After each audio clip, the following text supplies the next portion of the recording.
Hey YouTube, Sandra Expeditions here. Welcome back to my channel. I wanted to do a video that was supposed to be posted in January, but I'm posting it now in May. So I wanted to talk about basically my language learning goals for this year. I was traveling a little bit, so it was hard to kind of get into the routine.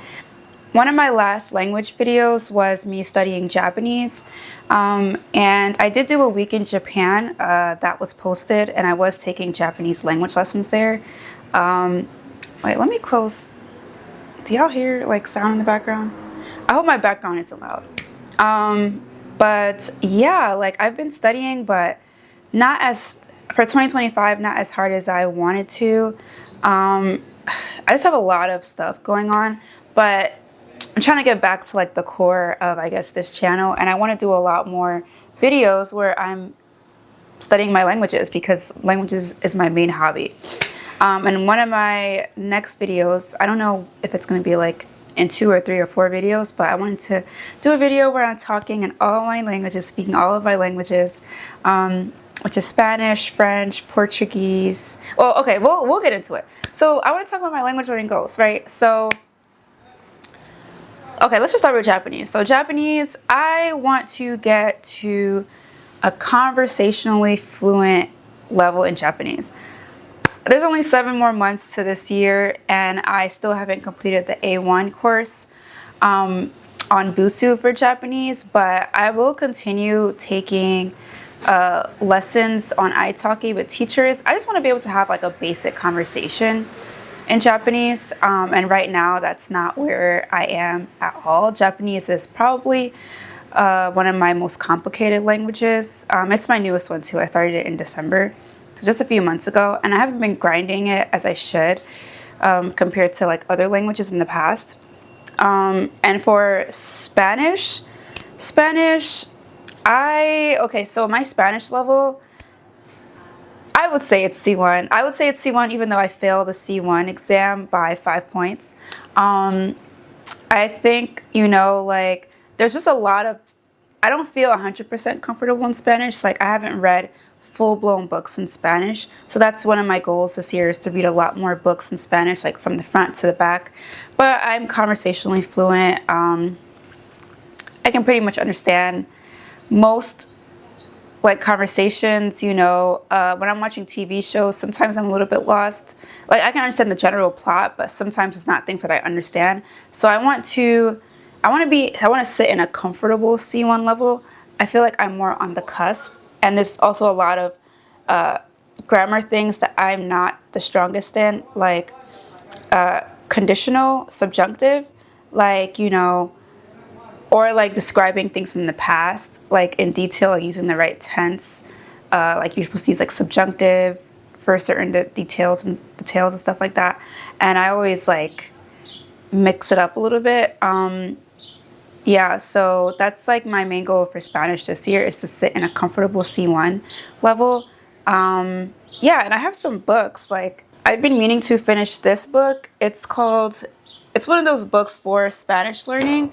And I also have this C1 level book that I want to read, but I also want to read like an actual book. Like I have this book. It's not in my apartment right now. It's at a family member's place, but I forgot the name of it. It's like No Sombro or something like that. It's like a legit like a book written originally in Spanish, and I really want to read that book. So I have to go like get it where I left it. So after those 2 books, that's what I want to read, like front to back. I have been thinking that I want to do some of the courses on Busu, like just to review grammar, because after a while, sure, I did courses in the past for Spanish, but once I reached a very advanced level, I was just winging it. I was just like having conversations and all that stuff, and there's a lot of significance, I feel like, in going back and reviewing like past grammar concepts. So that's what I want to do. Yeah, and just watching more like television with like Spanish speakers. For French, similar, I bought La Peste in French, so I have that in my room. Actually, let me get it. Okay, so actually, I have two books. I have La Peste by Albert Camus, and I have Au Bonheur des Dames. And this is kind of like a very, dang, this is interesting. This is some tiny text. We'll see. We'll see where that goes. I had no idea it was going to be like that.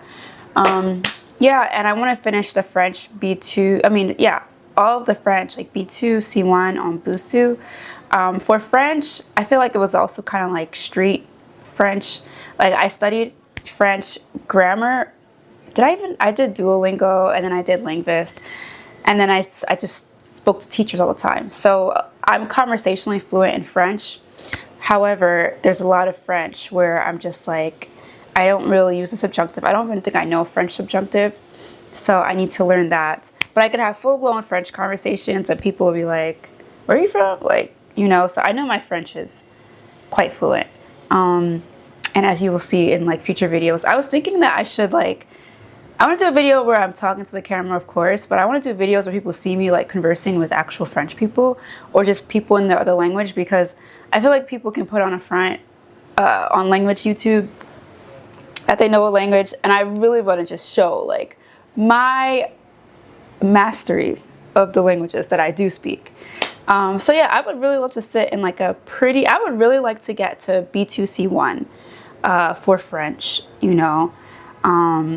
I don't just want to be able to converse. Like when I was volunteering in a monastery in France in December for the Vipassana cohort. It was like a three-day course. And I thought I was fluent in French. And then after that experience, it was just so overwhelming. Everyone was French. Everyone was just having all these conversations. All the instructions that I had to do to take care of the course participants and everything was given to me in French. And half the time I was so exhausted too, because we had to wake up at like 4:30 a.m. in the morning. It was just so much work, and it was cold. It was a lot going on. And once, like literally by like my second day, I was like, okay, I thought I was fluent in French.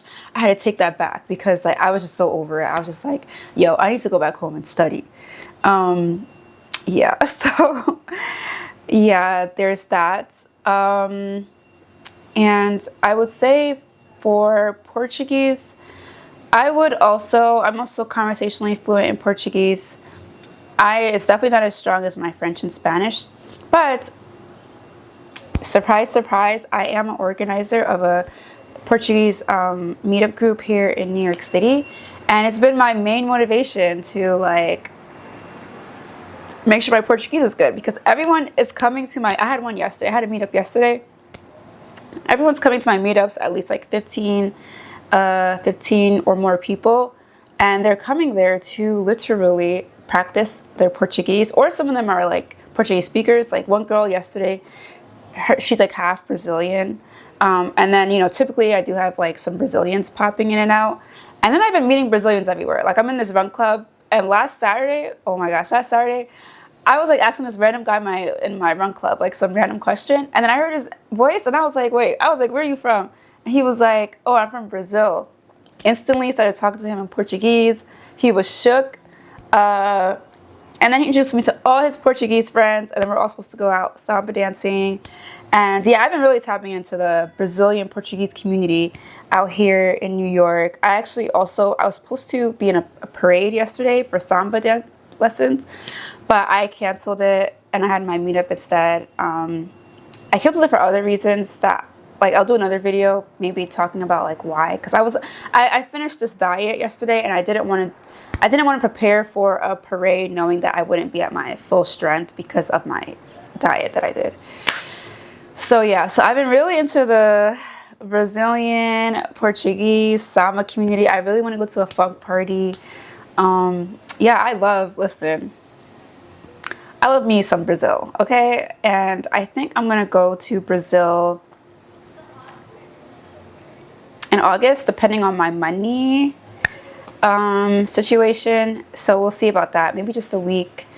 And yeah, I'll talk about that like after I'm back, or if I do decide to do it. And yeah, so what else? ¿Qué más? Apologies for the tangent. But my goal for Portuguese this year in 2025 is to learn all the grammar that I can, all the vocabulary, and basically speak naturally and comfortably in the language. I want to complete B2 and C1 Busu, and I just want to reach a really strong B2 foundation in Portuguese. Oh, that's okay. That's about Japanese. Yeah, Japanese. Finish the A1 course, A2 course. Oh my gosh. If I finish the A2 course, it's a blessing. It's a blessing, really. But it's a lot of information. So yeah, if I could just reach conversational Japanese conversation, and then next year we could talk about getting to intermediate.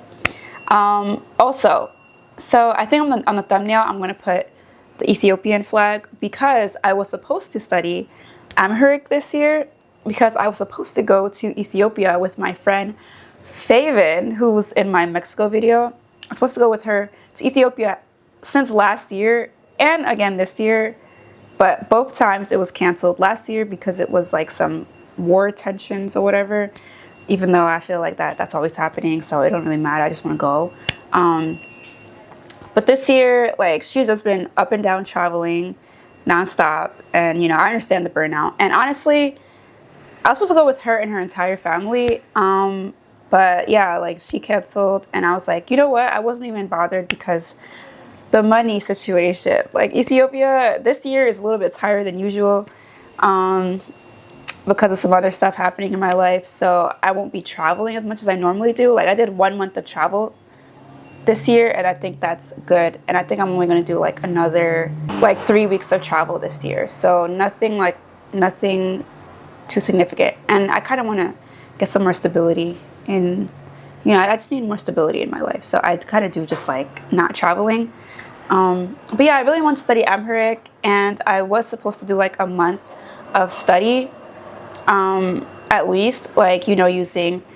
There's not that many Amharic resources, and so let me back up. So I want to learn at least 7 languages in my life.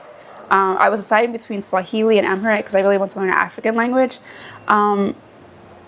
And at first I thought, okay, Swahili is more useful because there's so many countries that speak Swahili.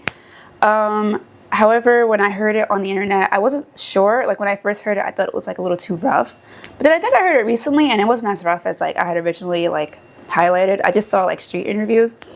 But I really like the way Amharic sounds because I have so many like Ethiopian friends, and their voice is just so soft like when they speak it. And I just like the way it sounds. Kind of like Japanese. It's like, and all my other languages, like they all sound like so smooth. Maybe not Portuguese. I don't know if Portuguese sounds that smooth, but I really like the way Amharic sounds.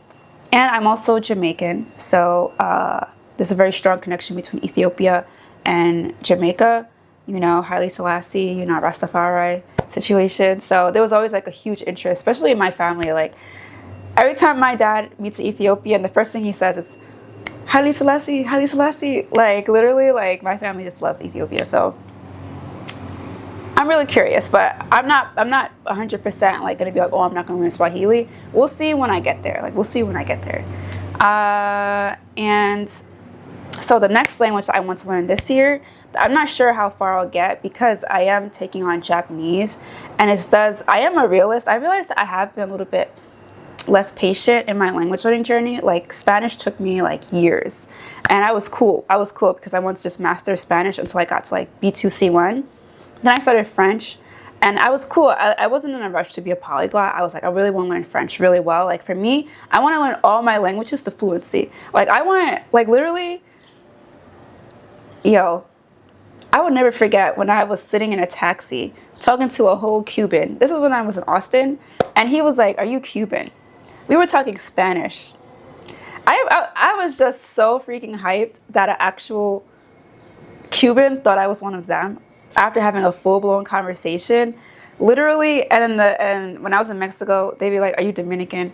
When I'm in Colombia, they don't think like sometimes they're seeing me, they're like, "Oh, you from the coast?" But then when they hear I'm talking, they're like, "Nah, you don't have a coast accent. You're just black." But they're like, "Where are you from?" Like they think I'm from some other Latin American country, but like they don't think I'm American. And even here in New York, like a lot of Latinos are like, "Okay, but like you're from Jamaica?" Like they ask so many questions, but you're speaking Spanish. Like I'm just like, yeah. Like even last night, my neighbors, they're Latino. They were just like, where are you from? But you speak Spanish, we're having full blown, they don't really speak English. We're having full blown conversations, but I really appreciate that. And same thing with French. When I'm talking to Black French people, they're just like, are you Haitian? Are you, no, not Angolan. I did meet an Angolan last week and we spoke Portuguese. Oh my gosh, another story. But they're like, are you from Cameroon? I've gotten asked, are you from, when I was in Senegal, they were like, are you Senegalese? But I don't look Senegalese, but like Cameroonian or Congo or like one of them other French speaking places. Even in the office, like there's this guy from Burkina Faso and this other guy, is he from Cameroon? And they're like, whoa, you speak better French than me. Da, da, da. And we're just having full-blown conversations. So I just feel so hyped, like when that happens. And then even for Portuguese, they're like, Brazilians are just hype, period, when you speak Portuguese. But like people are like, but why do you speak Portuguese? Like, and I doubt I speak it perfectly. For sure I don't. But they think I have like some type of background in, like my family or something. And I'm like, no, I'm just a hobbyist. So yeah, like, where was I going with this? Oh, so yeah, so I want to learn all my languages fluently. I'm trying to say I'm not in a rush, but I have been less patient. Like I want to speak all my languages at one time at this point. Like I studied Japanese and I'm like, yeah, I want to be fluent in Japanese yesterday. But for me, I understand it's a journey. And so the next language I wanted to learn this year was Russian. I wanted to learn Russian forever, over 10 years. The first time I wanted to learn Russian was when I was in my psych class in college and they were advertising this new major at my university that was coming. And I ended up minoring in it. I ended up minoring in digital forensics. And it was this whole propaganda video about how the Russians are like trying to threaten the U.S. sovereignty, by hacking and stuff like that. And when I was younger, I used to want to be a hacker, like a computer hacker. That's what got me into tech to begin with. Now I'm just I want to work for the government, like, in human trafficking division and stuff like that, like just catching the bad guys type stuff.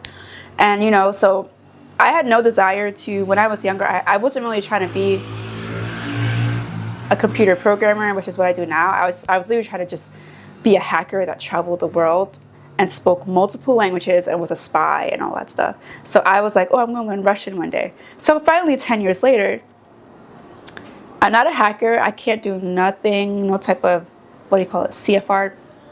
I don't know. I have too many hobbies to learn how to hack right now. So 10 years later, I'm not a hacker, but I do want to start Russian. And Russian for me, oh my gosh, Russians, it's wild because Russians are always trying to discourage me from studying Russian. And I'm like, no, it's so interesting. Like, I'm not going to lie. I mean, I was going to visit Russia like before the war because I had my Cuban friend, my Cuban teacher. He was telling me about Russia and he was like, you have to come and da da da. I was never really interested in Russian culture. I just liked the way Russian sounded because it sounded kind of like mysterious and dangerous. And I just thought Russian was just so cool just by the sound, It wasn't really like the culture. I don't really know anything about Russians that much. It's really just I want to speak Russian. And I guess that's how it could always start. Because with French, I didn't really learn French for French people. I learned French for Africans who spoke French. I didn't really care about France until I did SL immersion, and now I'm literally in love with France because I just think it's so beautiful and just like I just love France. Like I could literally live there. I love France. But yeah, Russian, I know it's going to take a very long time. Everyone is like, yo, Russian is hard. Like, why would you even bother? Like, don't do it. This is Russians telling me. This is like everybody telling me. And people don't realize, like, I know I said earlier that I really want to speak a language like today, but I already know that it's going to take a lifetime because I'm still learning Spanish. It's been over 10 years that I'm studying Spanish and I'm still learning. So I know Russian and Japanese and Amharic is going to take me a lifetime, and I am completely fine with that. I'm completely fine. Is that the 7 languages? I think that's it. Like, besides, like, Jamaican Patois, which I need to master, because I sound like a Yankee when I speak it, like, those are pretty much all the languages that I really want to learn, and I would really like to learn the Russian alphabet, greetings. I don't think I know how to say anything, like, nothing in Russian, like, da? Do they say da? I don't even know how to say yes and no. I don't know how to say yes and no. I don't know how to say hello. Nothing in Russian. I want to learn basic phrases. I live in New York. Like, I used to spend a lot of time in Bensonhurst, in Brooklyn. There were mad Russians down there because I had a friend who used to live down there. There's so many, there's a huge Russian community. I just want to learn Russian. But this isn't my year of Russian, so we'll tackle that next year in 2026. However, this year I do want to learn basic phrases in Russian and the alphabet. That's really the bare minimum. Yeah, so I think I got over every language. Amharic is going to be for 2026 as well. And I would only start studying Amharic if I have an upcoming trip, because for me, priority is Japanese. Like after Portuguese, is Japanese and Russian. And then if I have a trip planned, then Amharic. And then who knows, in the future, I'll take Swahili. Okay, so this is a very long video. This is wild. I'm like literally rambling. This is crazy. Y'all, so I'm trying to refocus this channel, because I realized that like my hobby is actually pretty interesting. Like language learning, I want to make a bunch of language videos, not like selling courses or anything, but just like I literally study languages every day.